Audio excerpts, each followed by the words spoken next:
За тэгээд танаа гэрийн үнэрт одоо нөлөөлдөг юм бол яах аргагүй жорлон байны чинь ариун цэвэр маш чухал байдаг. Тэгээд ер нь нойлоо бол жорлонгийнхоо өрөө нойлыг бол өдөр бүр угааж авах хэрэгтэй.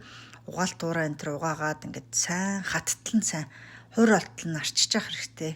Ямар нэгэн одоо чийг л үлдээхгүй л гэсэн санаа л да. Чигтэй байх юм бол чиг чинь хөвгц болж үнэртэй гэрээс ч муухай үнэр үнэрдэг.